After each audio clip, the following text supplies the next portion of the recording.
I could almost say that the biggest progress I have made was in my mind.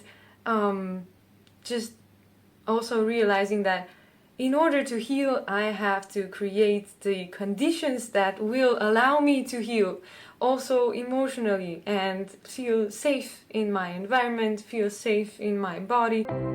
Hi, my name is Mateja and I would like to share my UTI story.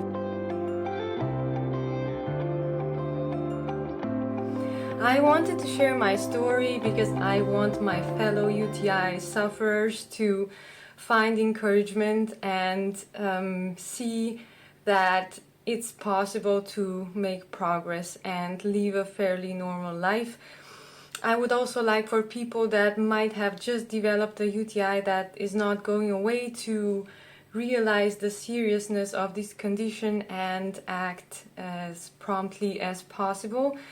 And I would like for people who are in a supporting role for patients of chronic UTI, for example, friends and family, to get a glimpse of what it's like to live with this condition, because it's really hard to believe sometimes. It's a Kafka-like scenario for us, and it's also hard for us to communicate.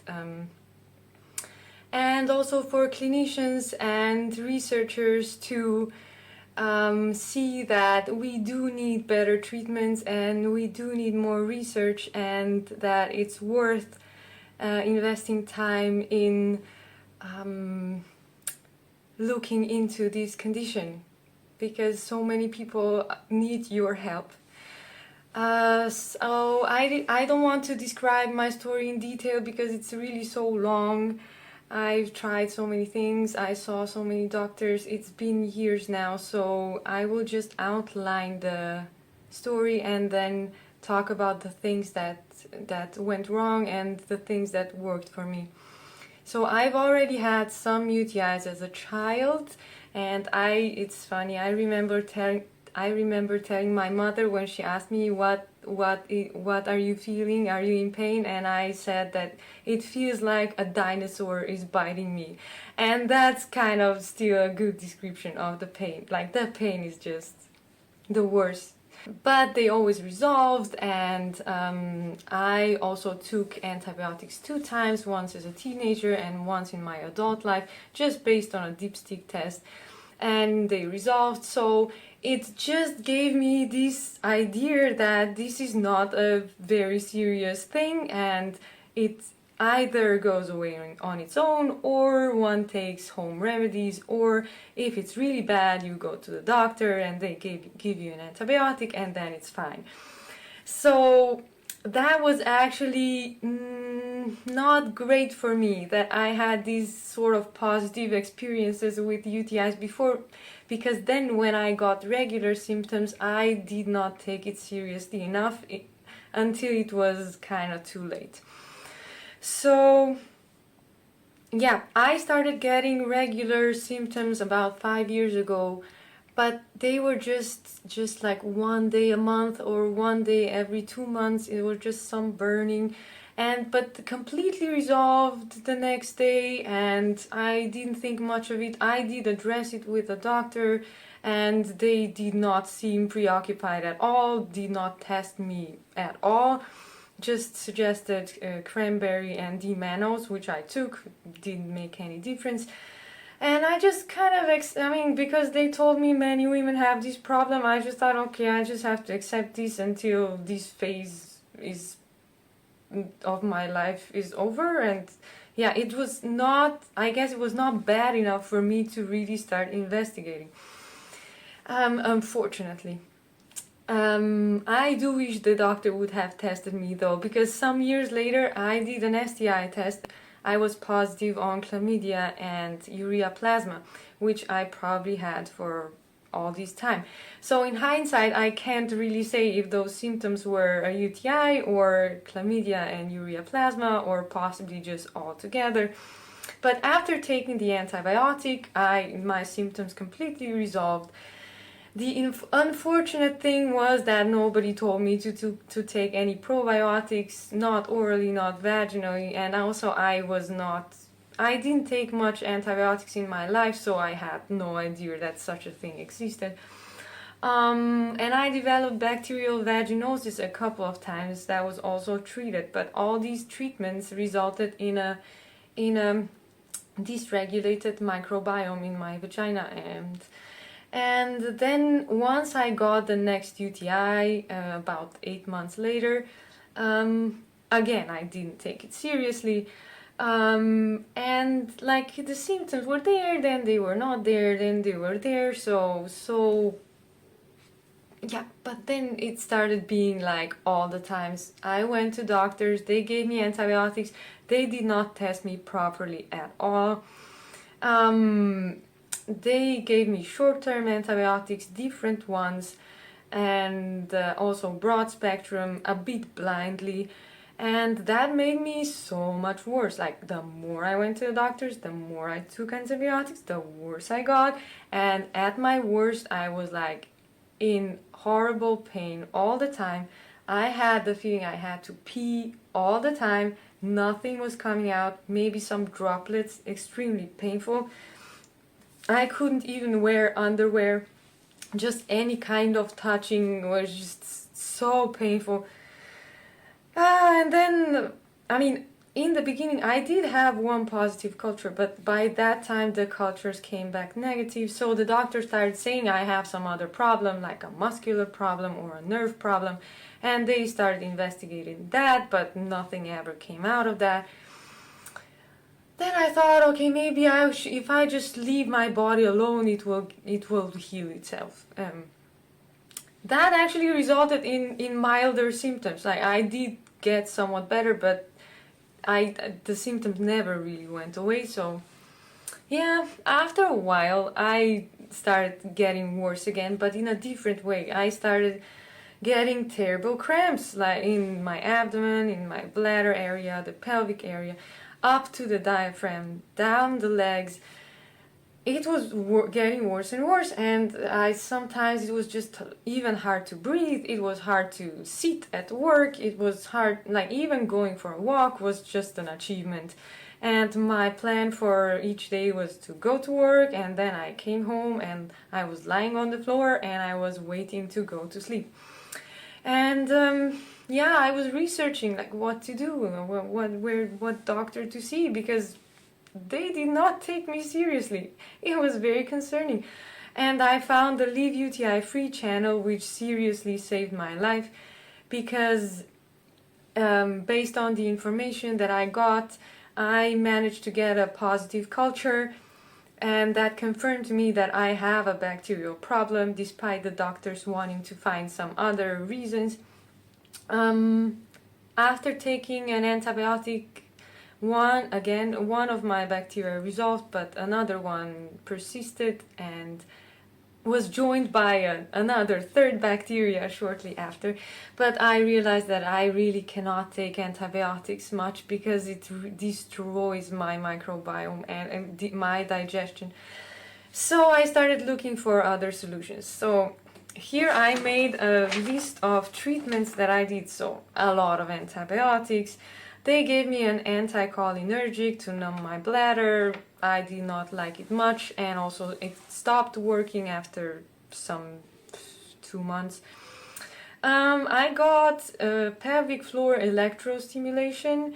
That made my symptoms a lot worse. Doctors did not want to believe that it made the symptoms worse. I got pelvic floor physiotherapy. That was actually very helpful. I have a hypertension in my pelvic floor and weak pelvic floor muscles, which is the worst kind of combination. And yeah, that really helped, but not just going to the appointments, but also starting to do exercises, breathing exercises, relaxation, but also strengthening exercises every day really made a difference. Yeah, they gave me vaginal estrogen, but after the last antibiotic, I also got candida, so I didn't want to feed the yeast. I didn't take the estrogen much. And then it was also hard to get rid of the yeast, which now seems to be gone based on my last test, but yeah, that, like, it just becomes ridiculous at some point. So I got vaccines. I got the Strovac vaccine and the Gynatrend vaccine, which I guess is less known, but it encourages the growth of lactobacilli in the vagina. I cannot tell if the vaccines worked in any way. I don't see a straight correlation with me getting better, but maybe they contributed, who knows. At least I did not get a new infection. But I mean, I also did not expose myself to much triggers for new infections. I started taking Heprex. That was a major improvement. Like after some months of Heprex, I started noticing that every month I'm getting better.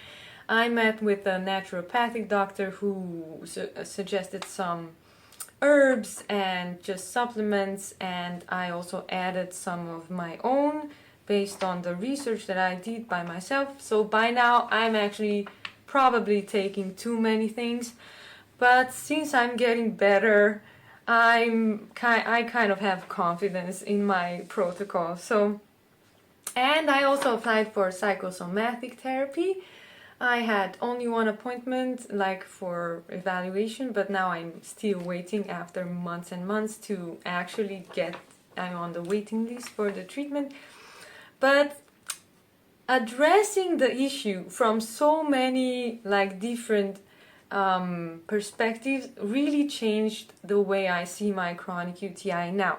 So now I see it this way, like my bacteria is embedded in the bladder. But in order for that to happen, my vaginal microbiome was disrupted already, and the bladder microbiome as well. So I had to address my vaginal microbiome, which I did with vaginal and oral probiotics.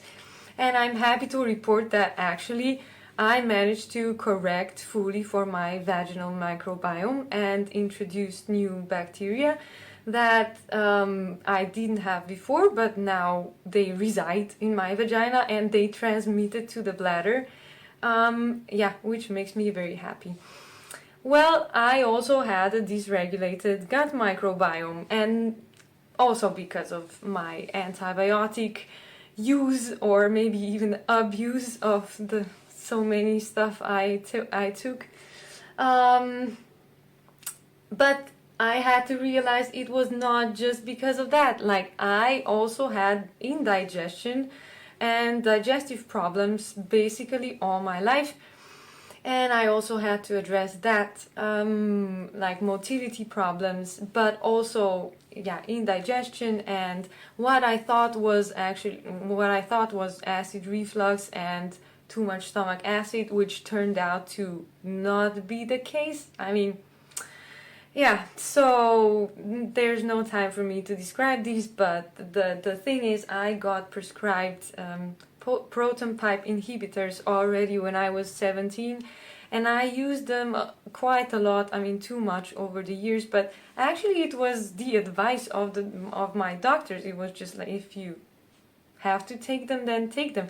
And unfortunately, they also not only just mask the symptoms, but they make the root cause worse. So they cause an alteration of the microbiome. I had an enlightening moment when I started following another channel, which is called the Acid Reflux Guy. And it made me realize that I should be doing the exact opposite of what I was doing. So actually normalizing my stomach acid levels, and that really corrected for my digestion. And I'm sure it's gonna take a long time still to correct my microbiome.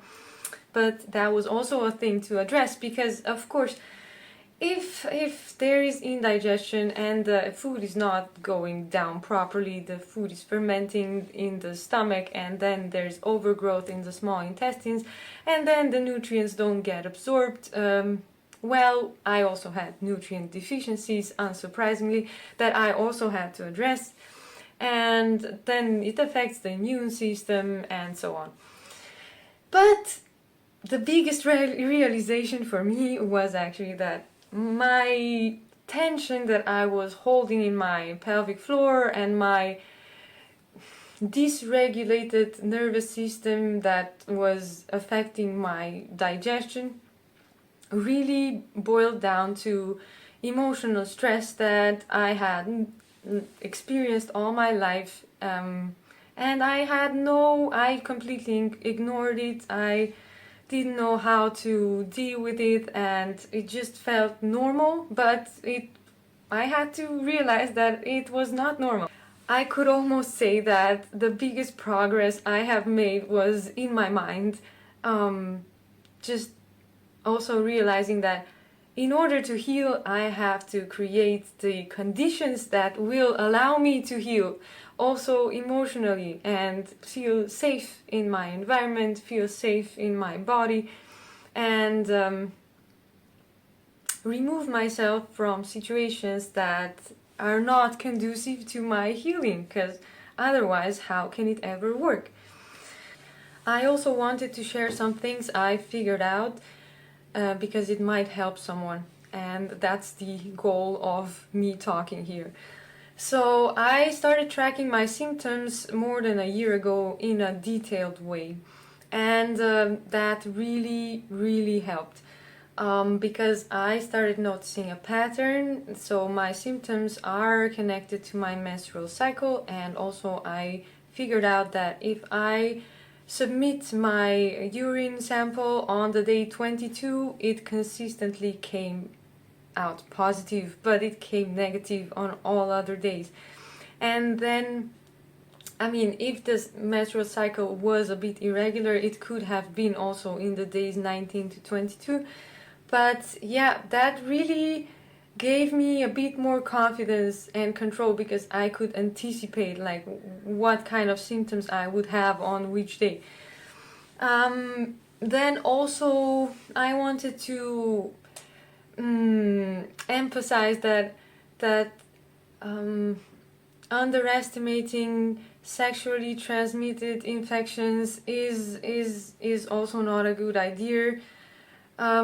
Nobody's talking about it, but I've come to think that safe sex is basically a contradiction in terms, because a sexual contact inevitably is exchanging microbiomes, even if the bacteria you exchange is not classified as sexually transmitted. But actually, a very large percentage of the sexually active population has some sort of pathogens, and many people are asymptomatic and also will test negative. And from my own experience, I can also say that these tests are not exactly the most accurate. I also wanted to address the psychological difficulty of this condition, because besides the pain, it's just so easy to lose trust in yourself, and so easy to start doubting yourself, just because everybody else will tend to doubt you, because your story just sounds so incredible and so unbelievable, especially the part where you describe how treatments are not working and how doctors don't necessarily know what they are doing. Not all. There are good doctors. There are doctors that will listen to you and show understanding and try to help you, but many don't, and that's very difficult to deal with. So it's important to educate yourself and to advocate for yourself, and I imagine it's even a good idea to have somebody else come with you and help advocate for you. I've never had that, but I wish I had, because not being taken seriously is really an awful feeling. I isolated myself so much with this condition just because, yeah, you never can plan anything, you never know. I mean, the prospect of maybe being in pain in some place that is not home is just very scary. And it brings out all the traumas that you already had and all the fears that you already had. And then you get new ones. Like, for example, I kind of have a bit of a fear of bacteria now. And yeah, over preoccupied about getting a new infection or making it worse. And also like having an intimate relationship. I would really wish to have one, but it's just so difficult because you never know how you're gonna be. You cannot make plans, you cannot, like, most of any fun activities are just mainly out of the question. It's just somebody subscribing to being there for your pain, and yeah, not great. It's also it's not a great feeling to not know if you will ever fully get better or not. So it's such uncertainty. And then also the financial burden that for me also is very stress inducing.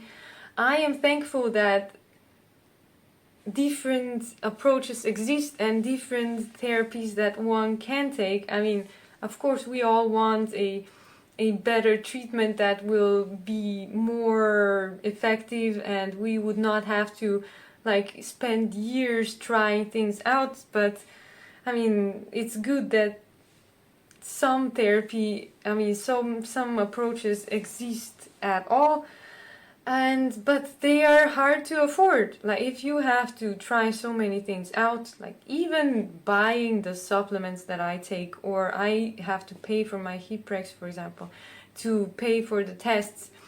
Now I am in Georgia doing phage therapy.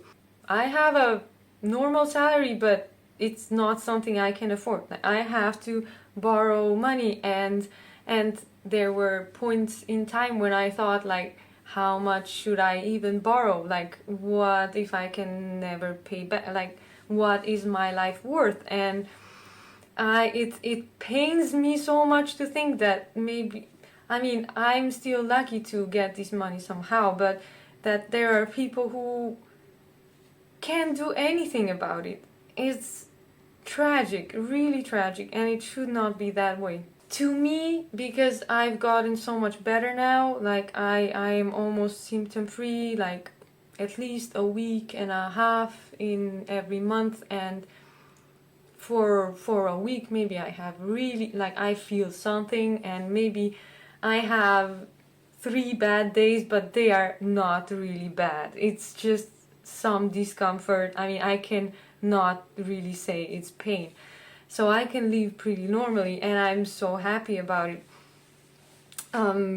So now I can even say that as challenging as this kind of experience is, it also made me grow as a person like nothing else. Like it made me stronger. It made me take accountability and made me want to, like, take control over my life and love myself in a way, and also appreciate the smallest things in life. Like, now when I go for a walk, it's a great experience. I cannot take things for granted anymore, and I'm happy about that. But I also wish for everybody to be able to come to a good place, and yeah, just don't stop believing in yourself, and don't stop trying, and yeah, good luck. Hi, I'm Bianca from Love. I hope you found this video helpful.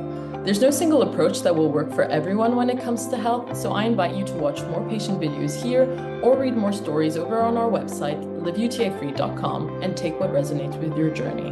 Remember, it's always best to consult with a clinician before trying something new. If you'd like to share your own story, please get in touch. Our info is in the description. And feel free to reach out with any question about patient stories, finding a clinician, or your own personal experience. Also, check out the description below for more helpful resources. If you find these videos valuable and would like to support what we do, don't forget to subscribe and hit the bell button to stay updated when we post new content. Thanks so much for watching and for being part of this community, and remember, your story matters.